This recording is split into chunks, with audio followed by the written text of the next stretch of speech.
سب سے پہلے ان آیات مبارکہ کا جو محل اور مقام ہے قرآن مجید میں، اس پہ کچھ بات کر لیتے ہیں۔ ان آیات سے پہلے 286 آیات سورۃ البقرہ کی گزر چکی ہیں اور 97 آیات سورہ آل عمران کی گزر چکی ہیں، اور یہ 383 آیات 383 آیات میں جو مضمون غالب ہے وہ اہل کتاب کی تاریخ، اور وہ تاریخ بھی ان کی 2500 سالہ تاریخ ہے۔ حضرت ابراہیم علیہ السلام سے لے کے ادھر حضرت عیسیٰ علیہ السلام تک 2500 سال کی تاریخ بیان کی گئی ہے، اس کے چیدہ واقعات بیان کیے گئے ہیں، اور پھر ان 2 آیات میں آیت نمبر 98 اور 99 میں اس کے جو نتیجے ہیں وہ بتائے گئے۔ تو جو نتیجے کے طور پہ بات آئی، جس کو پوری 383 آیات میں کھول کر بیان کیا گیا، غالب مضمون اس دوران یہی رہا، اور بالکل قرآن مجید کے آغاز میں یہ مضمون وارد ہوا ہے مسلمانوں کو یہ بتانے کے لیے کہ کچھ اور بات تمہیں سمجھ آئے نہ آئے، یا تم جو دین سیکھو گے تو اس میں سب سے پہلی بات تم نے یہ سیکھنی ہے کہ اہل کتاب یا تم سے جو پہلی مسلمان امتیں 2 گزری ہیں، ان کا تمہارے ساتھ کیا رویہ رہے گا، اور ان کا خود اپنے انبیاء کے ساتھ اور اپنے دین کے ساتھ کیا رویہ تھا، وہ کیا کچھ کرتے رہے۔ تو فرمایا گیا قل یا اہل الکتاب، اے نبی آپ ان اہل کتاب سے یہ بات کہیں، لما تکفرون بآیات اللہ،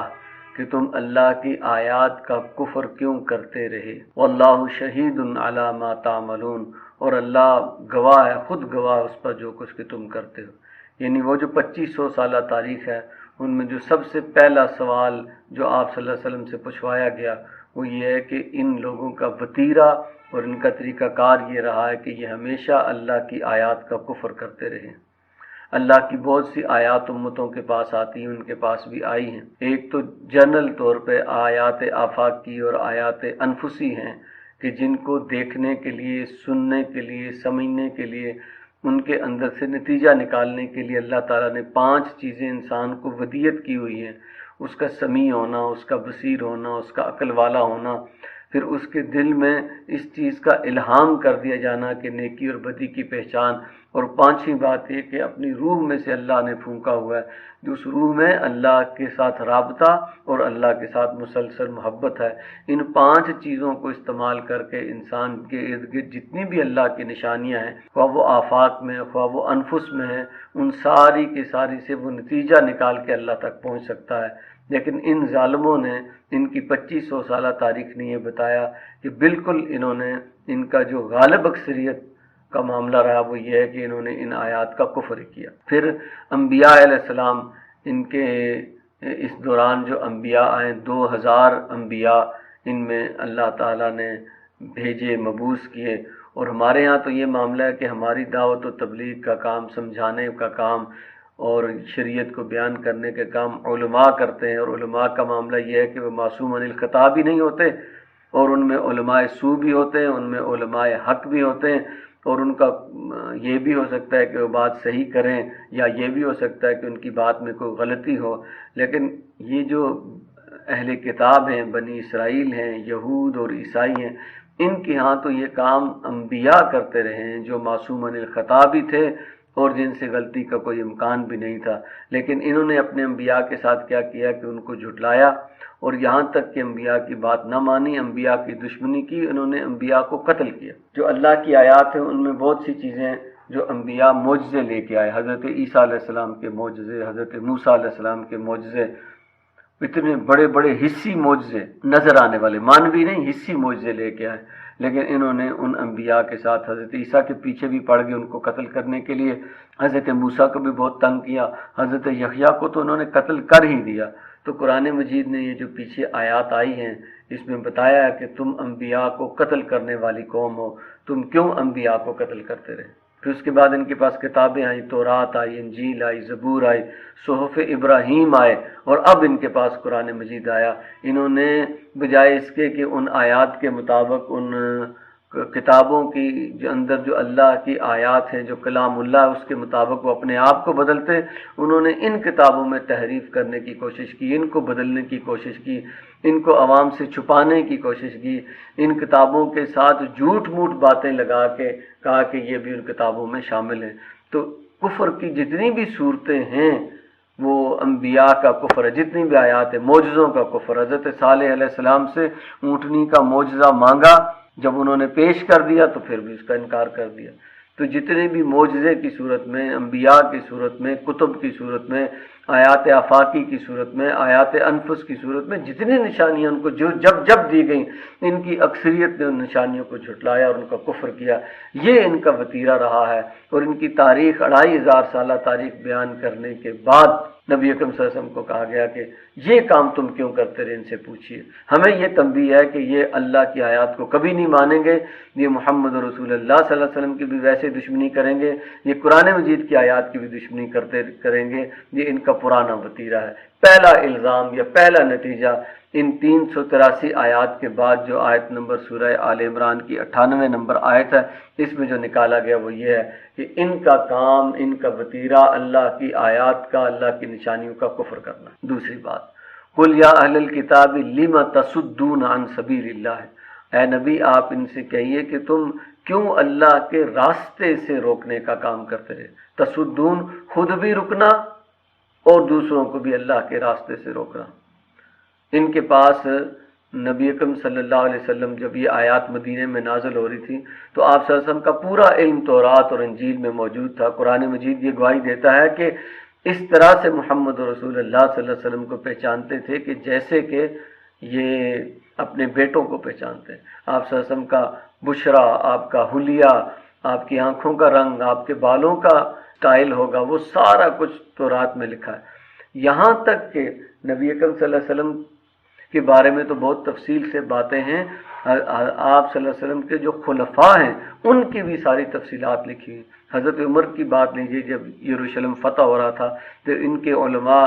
شہر کی فصیل پر تورات لیے کھڑے تھے، وہ دیکھ رہے تھے کہ یہ جو لشکر آیا ان میں سے کوئی ایک بھی ایسا نہیں ہے جس کے بارے میں ہماری کتاب میں یہ لکھا ہو کہ اس کے ہاتھ پہ یروشلم فتح ہوگا۔ حضرت عبیدہ بن جراح نے اس بات کو بھانپ لیا اور مدینے خط لکھا کہ اے عمر آپ تشریف لائیں، لگتا ہے کہ یہ آپ کے ہاتھ پہ شہر کی چابیاں ہمارے حوالے کریں گے۔ ہم کئی مہینے سے ادھر محاصرہ کیے پڑے ہیں لیکن شہر فتح نہیں ہو رہا۔ حضرت عمر اپنی شان سے چلے، ایک اونٹ لیا، ایک غلام لیا اور آپ خود چلے، اور جب پہنچے تو خود نیچے تھے، اونٹ پہ غلام بیٹھا ہوا تھا۔ انہوں نے جب یہ نقشہ اور حضرت عمر کو دیکھا تو چابیاں آپ کے حوالے کر دی کہ ہماری کتاب میں اسی شخص کے بارے میں اسی کا حلیہ لکھا ہوا ہے کہ یہ آ کے یروشلم کو فتح کرے گا۔ تو ہر چیز ان پہ عیاں تھی، لیکن کیا کیا انہوں نے؟ ان سے آ کے جب مکہ کے کچھ لوگوں نے پوچھا کہ تم علم والے ہو، اہل کتاب ہو، نبیوں والے ہو، بتاؤ یہ مسلمان اچھے ہیں یا ہم اچھے ہیں؟ تو انہوں نے کہا کہ یہ تم بت پرست جو ان مسلمانوں سے اچھے ہو۔ انہوں نے اسلام سے روکنے کی کوشش کی۔ اوس اور خزرج جب جا کے ان سے پوچھتے تھے کہ ہاں بھائی ان کی مدینے میں بڑی حیثیت تھی، پیر تھے وہاں پہ، یہ لوگ ان کے آستانے بنے ہوئے تھے، ان سے جا کے پوچھتے تھے کہ یہ محمد رسول اللہ جو نبوت کا دعویٰ کر رہے ہیں بتاؤ تو صحیح یہ دعویٰ سچا ہے یا جھوٹا ہے؟ ان کو بھی کہتے تھے کہ یہ دعویٰ جھوٹا ہے، اور بتاتے تھے کہ جن نبی کا حلیہ ہماری کتابوں میں لکھا ہوا ہے ان کے بارے میں ان کی آنکھیں تو نیلے رنگ کی ہوں گی، اور ایسے ہوگا اور ایسے، سب جھوٹ، جو کچھ تورات میں لکھا ہوا تھا اس کو چھپا دیا اور جھوٹ گھڑ کے لوگوں کو بتا دیا کہ یہ نبی نہیں ہے، ان کے پیچھے نہ چلنا۔ پھر انہیں یہ فکر ہونے لگی کہ زیادہ لوگ ایمان لانے والے ہیں تو کیا کریں؟ ایک ترکیب، ایک چال قرآن مجید میں لکھی ہے۔ انہوں نے کہا کہ یوں کرتے ہیں، ہماری جو حیثیت ہے اس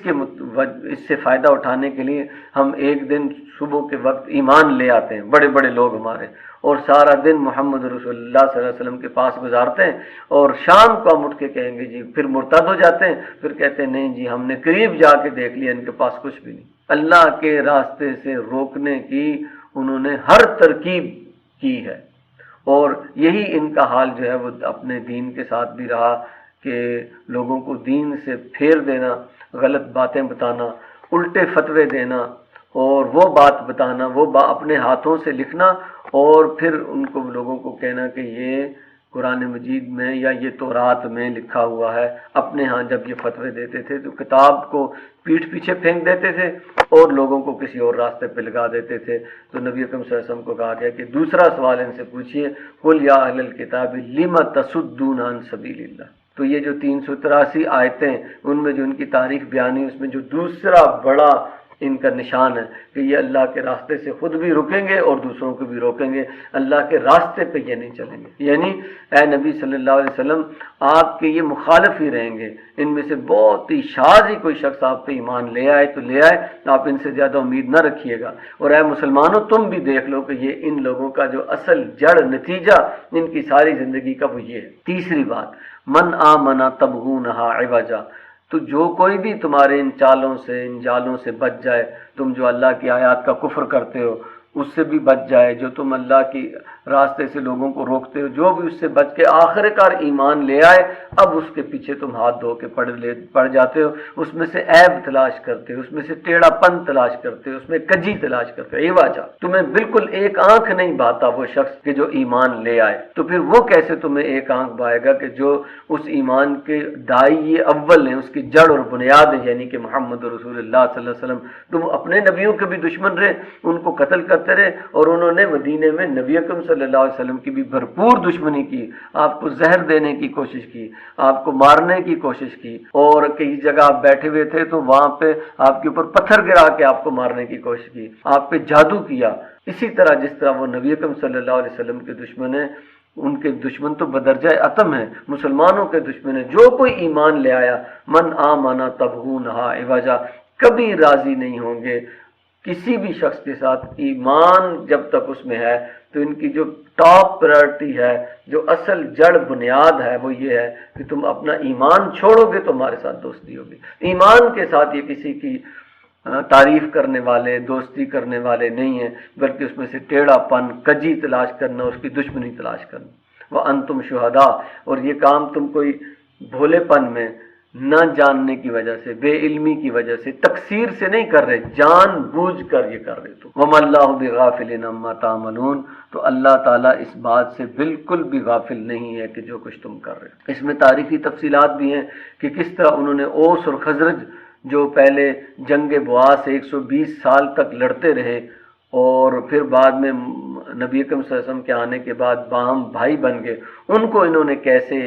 ابھارا جنگ پر، دوبارہ جنگ بواس انہوں نے برپا کرنے کی کوشش کی، اور کس طرح ان کو جاہلیت کی شعر سنا سنا کے تو ان دونوں قبیلوں کی آپس میں لڑائی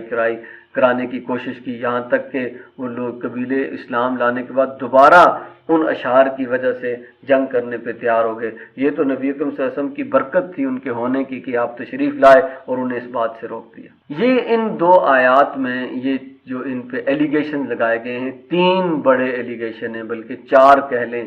کہ ایک بات یہ کہ تم اللہ کی آیات کا کفر کرتے ہو، دوسرا یہ کہ تم اللہ کے راستے سے روکتے ہو، تیسرا یہ کہ جو کچھ کو کوئی بھی ایمان لے آئے تم اس میں سے ٹیڑھا پن اور کجی تلاش کرتے ہو، اور چوتھی بات یہ کہ یہ بات تم جان بوجھ کے کرتے ہو، تم حق کو پہچان کے بھی کبھی نہیں مانو گے۔ ان 4 چیزوں کے بعد جو 100 نمبر آیت ہے، اس میں مسلمانوں کو یہ کہا گیا، یا ایھا الذین آمنو، اے ایمان والو، ان تطیعوا فریقا من الذین اوتوا الکتاب یردوکم بعد ایمانکم کافرین، کہ اب جو نتیجہ جس کے لیے یہ سارا کچھ بتایا گیا، ان کی تاریخ بیان کی گئی، 2 آیتوں میں اس تاریخ کا پورا خلاصہ بیان کیا گیا۔ اب اس آیت میں مسلمانوں کے کرنے کا جو کام ان کے حوالے سے، یہود و نصارہ کے حوالے سے، وہ اس آیت میں بہت ہی خوبصورتی سے بیان کر دیا گیا کہ اے ایمان والو، اگر ان تطیعوا، اگر تم نے ان کی اطاعت کی، ان کی پیروی کی، کسی درجے میں بھی تم ان کے پیچھے چلے، فریقم من الذین اوتوا الکتاب، یہ جو لوگ جن کو کتاب دی گئی ان میں سے کسی بھی فریق کے، 2 بڑے فرقے تو ان میں یہودی اور عیسائی ہیں، اس کے بعد اور بھی بڑے فرقے ہیں، پروٹسٹنٹ الگ ہیں، کیتھولک الگ ہیں، اور اندر ان کے جو ہے نا 20 فرقے، مسلمانوں سے زیادہ ان کے فرقے۔ تو کہا گیا کہ کسی بھی ایک فریق کی اگر تم نے ان میں سے اطاعت کی، ان کی بات مانی، اور اطاعت خوشی سے بھی ہوتی ہے اور اطاعت بعض دفعہ مارے باندھے کی بھی ہوتی ہے، زبردستی کی بھی ہوتی ہے، دونوں طرح پہ اطاعت کا لفظ آتا ہے۔ اگر تم نے کسی بھی وجہ سے ان کے پیچھے چلے، وہ لوگ کہ جن کو کتاب دی گئی ہے، یردوکم، یہ تمہیں مرتد کر کے چھوڑیں گے، تمہیں پھیریں گے، کس سے؟ بعد ایمانکم کافرین، یہ ان کی پوری 100% یہ کوشش ہوگی کہ تم ایمان تو لے آئے ہو لیکن وہ تمہیں دوبارہ کافر بنانے کی کوشش کریں گے، یردوکم، تمہیں پھیریں گے۔ اب اس بات کا اگر آپ تجزیہ کریں اس وقت کے آج کے جو مسلمان ہیں ان کی صورتحال کیا ہے کہ ایک معاشرہ جو ہے وہ 3 بڑے نظاموں سے مل کے بنتا ہے، سیاسی نظام سے، اقتصادی نظام سے، معاشرتی نظام سے۔ تو آپ دیکھ لیں کہ سیاست جو اسلام کا سیاسی نظام تھا، خلافت، اس کو ہم نے ٹوٹل ترک کر دیا ہے، اور مغربی جمہوریت جو کفرانہ نظام ہے اس کو ہم نے اختیار کیا ہوا ہے۔ یعنی سیاسی سطح پہ جو کسی بھی معاشرے کی سب سے ٹاپ کی اوپر والی سطح ہوتی ہے جو معاشرے کو کنٹرول کرتی ہے، اس میں ہم نے مکمل اطاعت اختیار کی ہوئی ہے یہود و نصارہ کی، ان کا نظام ہم لے کے چل رہے ہیں۔ دوسرے نمبر پہ اگر معاش یا اقتصادیات کو دیکھا جائے تو ہم نے اپنا وہ سسٹم ہے جس میں بیت المال ہے، جس میں زکوٰۃ ہے، جس میں صدقہ و خیرات ہے، اس کو چھوڑ کے سود اور جوئے پہ مبنی بینکنگ سسٹم کو پوری طرح اختیار کیا ہوا ہے۔ اور ہمارے کئی جو وزراء مالیات ہیں کہ انہوں نے ببانگ دول یہ کہا ہے کہ پاکستان بغیر بینکنگ سسٹم کے، بغیر سود کے چل ہی نہیں سکتا۔ اس سے نیچے اتر کے جو آپ کا معاشرتی نظام ہے، ہمارے معاشرے کا یہ حال ہے کہ میڈیا کے ذریعے فحاشی اور ریانی اور مغربی کلچر کے ہم اتنے دلدادہ ہیں کہ ہر ایک ہی اس میں گھسنے کی کوشش کر رہا ہے۔ ان جیسے کپڑے پہننا، ان کی زبان بولنا، ان کا طرز زندگی اختیار کرنا ہمارا پسندیدہ ترین معاملہ، اور ہمارے اس وقت کے معاشرے کا یہ سٹینڈرڈ بن چکا ہے۔ تو قرآن مجید کہتا ہے اگر تم نے پیروی کی تو ہم تو معاشرے کے جتنے اجتماعی جہتیں ہیں ان میں ہم ان کی مکمل پیروی کر رہے ہیں اور مزید کرتے چلے جا رہے ہیں۔ تو اس کا نتیجہ کیا آ گیا کہ یہ اہل کتاب یردوکم، پھر یہ تم جب سود کے نظام پہ چلو گے تمہاری معیشت کا تو بیڑا غرق ہو جائے گا، اللہ تعالیٰ اس کو گھٹاتا ہے۔ خود ان کی معیشت جو ہے ہر 30 سال بعد وہاں پہ ریسیشن آ جاتی ہے۔ تمہارے بھی معاملہ یہ ہے کہ تم بھی ہمیشہ اقتصادی لالے تمہیں پڑے رہتے ہیں۔ تو کیا ہے کہ پھر یہ IMF آ جاتے ہیں، ورلڈ بینک آ جاتا ہے اور آ کے تمہیں اپنی شرائط ڈکٹیٹ کرواتے ہیں۔ ان شرائط میں کیا ہے؟ نصاب میں سے قرآن نکال لو، نصاب میں سے سیرت نبوی نکال لو، نصاب میں سے صحابہ نکال لو، اور نصاب میں سے بحیثیت قوم جو تمہارے اصل ہیروز ہیں علامہ اقبال قائد اعظم، اس کو نکال دو، اور اس کی جگہ ایسی چیزیں بھر دو کہ آنے والی تمہاری نسل نہ قرآن جانے، نہ سیرت جانے، نہ صحابہ کو جانے، نہ ہی جو تمہارے قومی ہیروز ہیں ان کو جانے۔ بالکل وہ مغرب کے رنگ میں رچ جائے، رچ بس جائے، اور وہ بالکل بھول ہی جائیں۔ تم اگر پوری طرح کافر نہیں ہوئے، اگر 20%، 25% کافر ہوئے، آنے والی نسلیں جو ہے 50%، 75% اور پھر 100% کافر ہو جائیں گی، کیونکہ جو نصاب وہ پڑھیں گی تو وہ یردوکم۔ اور پھر اس طرح کے معاملات جس سے معاشرہ خراب ہوتا ہے، جس سے معاشرہ بے خبن سے ادھر جاتا ہے، وہ ساری شرائط یہ ڈکٹیٹ کرواتے ہیں جب آپ کو قرضہ دینے لگتے ہیں، کیونکہ آپ ان کے مطیع ہیں، آپ ان کے اطاعت گزار ہیں، ان کے باج گزار ہیں، آپ نے ان کو سود پہ بڑی بڑی رقمیں دینی ہیں، وہ آپ کا سود کی قسطیں نہیں جاری کریں گے جب تک کہ آپ ان کی اطاعت میں ان کی جو شرائط ہیں جو وہ ڈکٹیٹ کرائیں گے، جب تک آپ ان کو نہیں مانیں گے وہ آپ کو قرضہ ہی نہیں دیں گے۔ اور قرضہ لینا کیونکہ آپ سودی نظام میں جکڑے ہوئے ہیں، آپ کی مجبوری ہے۔ تو یردوکم، یہ جو یردوکم ہے وہ تمہیں مرتد کر دیں گے۔ وہ کافی سارا مرتد کر چکے ہیں اور باقی میں لگے ہوئے ہیں، اور ہم بھی مرتد ہونے کی پوزیشن میں ہیں۔ تو یردوکم بعد ایمانکم کافرین، یہ لوگ تمہیں کافر بنا کے چھوڑیں گے۔ اس وقت مسلم امت بحیثیت مجموعی اور پاکستان خصوصی طور پہ بالکل اسی لائن پہ چل رہا ہے کہ دین ہاتھ سے جاتا جا رہا ہے، نکلتا جا رہا ہے، اور لوگ جو ہے وہ کافر بنتے چلے جا رہے ہیں۔ اور اس کی وجہ مسلمانوں کی اس تنزلی کی، زوال کی، بدحالی کی، ذلت کی وجہ ان 2 آیتوں میں، ان 3 آیتوں میں بیان کر دی گئی ہے کہ تم اہل کفار، اہل کتاب